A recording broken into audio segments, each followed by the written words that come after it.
Welcome back to Sound and Communication Viewpoint. We were discussing about creativity and the various levels of creativity based on the arena that you're in, whether it's theme parks, retail. One of the areas that we haven't really discussed are museums.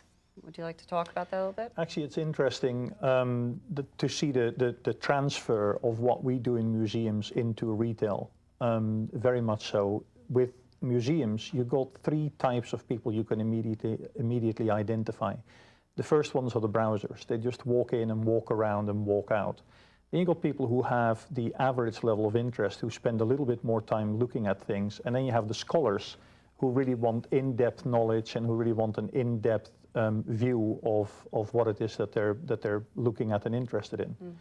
Mm-hmm. And we're certainly seeing that there's a need to translate that into the retail market as well. At the end of the day, we need to pull people in and we need to keep them engaged in order to make sure that you make that sale, which is the ultimate aim of the retail market.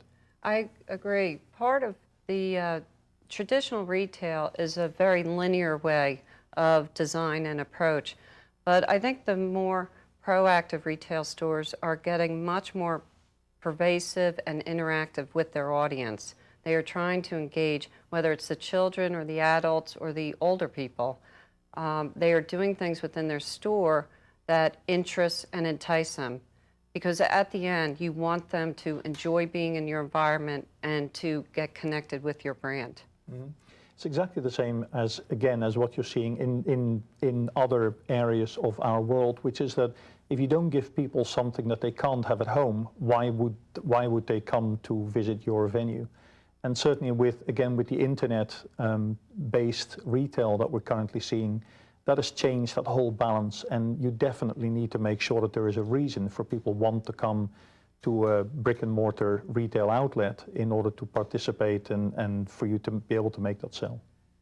One of the things, Maris, how much are you finding green design actually truly incorporating into the retail environment? There's a lot of talk about it, but are you seeing a lot of it take place? I'm seeing a lot of lip service.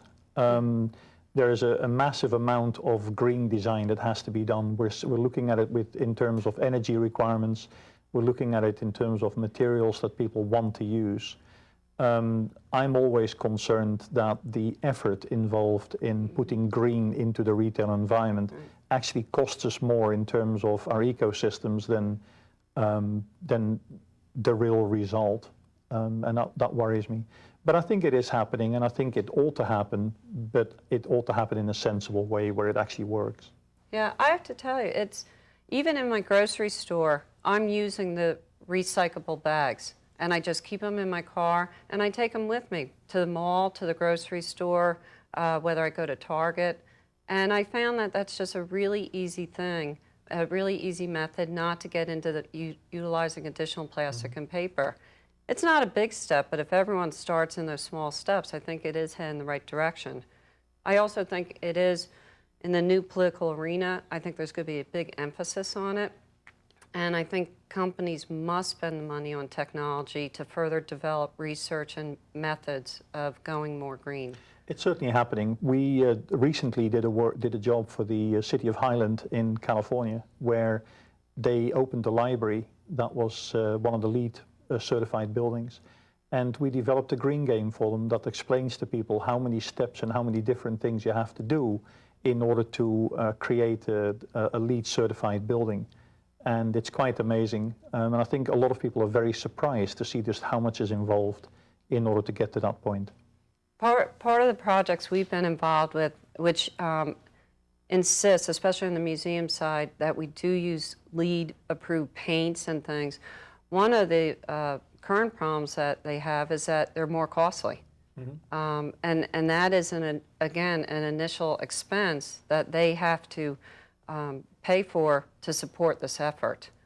And I'm finding that it's just the technology's not there yet. It's still very costly to incorporate green methodology into the design. Yeah, it certainly pushes the building costs up as well as the exhibit costs. We don't really tend to get involved with green paints and things because it's not part of what we do. But certainly we're seeing an enormous drive towards making sure that we look after our environment as part of the process of coming up with new exhibits. Okay, good. Thank you for watching Sound and Communication Viewpoint. I'm Ann Herzog from Entech Creative. This is Maris Ensing from MAD Systems, and we need to wrap it up. Thank you.